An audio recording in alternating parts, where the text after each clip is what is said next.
یہ علماء کا مجمع ہے، ہمیں کہنا نہیں چاہیے لیکن مجبور کہنا پڑتا۔ 5 سوال ہوں گے، ان میں سوال ایک یہ بھی ہوگا کہ وہ ان مالہ فیما اکتسب و این انفقہ، کہ تو نے اپنا مال کہاں کمایا، کہاں خرچ کیا۔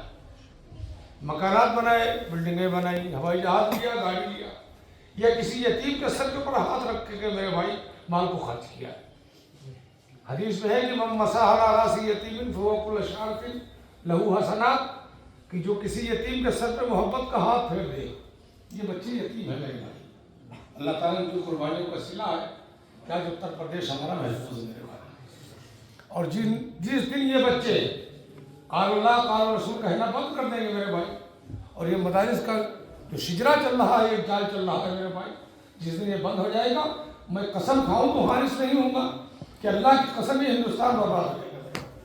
یہ صرف ان طلباء کی برکت۔ حضرت مولانا قاسم نانوتوی رحمۃ اللہ علیہ وسلم لکھا ہوا ہے کہ مجھے سبق پڑھا رہے ہیں، درس حدیث پڑھا رہے ہیں، اور آپ نے حدیث پاک کو بند کیا، بچوں کو ساتھ میں پورے دارالعلوم کا دیوبند کا چکر لگوا دیا۔ تو لڑکوں نے پوچھا تو بات سمجھ میں نہیں آئی کہ ہم لوگ حدیث پڑھ رہے تھے اور آپ نے چکر لگوا۔ تو حضرت نے فرمایا کہ اللہ کا عذاب آ رہا تھا اور تمہارے قدموں کی وجہ سے اللہ نے عذاب کو ہٹا دیا۔ یہ وہ بچوں قسمت والے ہیں اور بڑے خوش قسمت ہیں وہ لوگ جن کی ان کے پیچھے بھی قربانی ہے۔ اللہ سے دعا کرو ہمارے ماں کو ان بچوں کی خدمت کے لیے قبول فرمائے۔ یہ علماء کا مجمع، ان سے پوچھو، حدیث میں ہے اللہ کے نبی نے فرمایا لا یاکل مالک الا تقی، تیرے مال کو نہ کھائے مگر کوئی نیک آدمی۔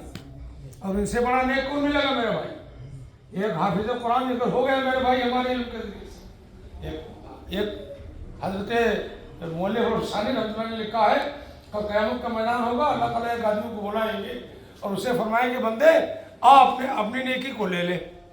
تو بندہ کہے گا اللہ پاک ہم نے تو کبھی نمازیں نہیں پڑھی، کبھی روزے نہیں رکھے، زکوٰۃ نہیں دیا، حج نہیں کیا، قربانیاں نہیں کی، کوئی مسئلہ نہیں آیا، اور آج اللہ پاک ہم کو قرآن کا ثواب مل رہا ہے۔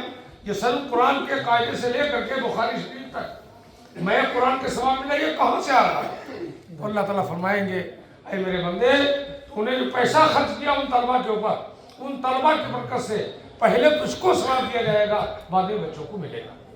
اللہ تعالیٰ سے دعا کرو اللہ ہمارا مال ان بچوں پہ خرچ کرنے کی توفیق عطا فرمائے۔ یہ بچے اپنے ماں باپ کو چھوڑ کر کے آپ کے علاقے میں آئے، یتیم کی شکل میں آئے ہیں میرے بھائی، ان کے بھی گھر ہیں، ان کے ماں ہیں، ان کے باپ ہیں میرے بھائی، ان کے بھی بستر ہیں، چاہے گلی کے بستر ہوں یا بوریے کے بستر ہوں میرے بھائی، لیکن مکان سو اپنا مکان ہوتا ہے میرے بھائی۔ ساری چیزوں کو چھوڑ کر کے چٹائی میں بیٹھ کر کے سوکھی روٹی کھا کر کے پھر کے اوپر ہمارا انگلیاں اٹھانے کا کیا حق ہے میرے بھائی؟ یہ تو قیامت کا میدان ہوگا تو پتہ چلے گا یہ گدھے پہ سوار تھے یا اونٹ پہ سوار تھے یا گھوڑے پہ سوار۔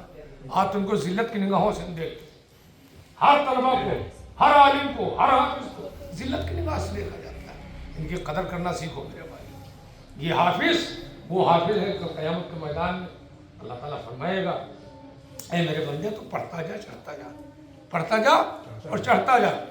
تو بندہ جب جنت کے دروازے زیرے میں قدم رکھے گا، الحمدللہ رب العالمین پڑھنا شروع کرے گا، اللہ تعالیٰ فرمائے گا میرے بندے ورتل القرآن ترتیلا، ٹھہر ٹھہر کے پڑھ، گینا چڑھ مگر ٹھہر ٹھہر کے پڑھ، جتنا ٹھہر کے پڑھے گا اتنے زیادہ زینے اوپر کو چلا جائے گا۔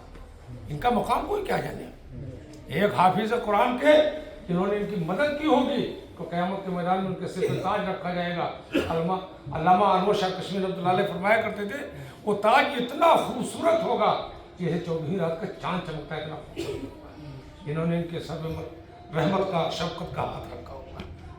اللہ تعالیٰ سے دعا کرو اللہ ہمارے مال کو ان کی خدمت کے لیے زہر نصیب کہ ہمارا مال یہ کھا لے میرے بھائی اور قیامت تک ہمارے لیے نجات کا ذریعہ بن جائے۔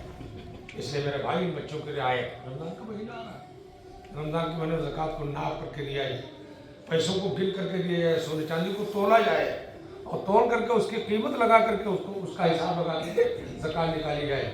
اور اگر زکوٰۃ نہیں نکالی گئی میرے بھائی، ہم تو کہتے ہیں کہ اگر لوگ علاقے کی زکوٰۃ نکالنا دین کے اعتبار سے شروع کر دیں، سارے مدارس والے ہمیں چین کی سکھ کی نیند سوئیں گے، لیکن ہم چاہتے یہ ہیں کہ تھوڑا بہت دے دیا جائے، چھٹی ہو جائے، چھٹی نہیں ہوگی۔ ایک ایک ذرے کا حساب ہوگا قیامت کے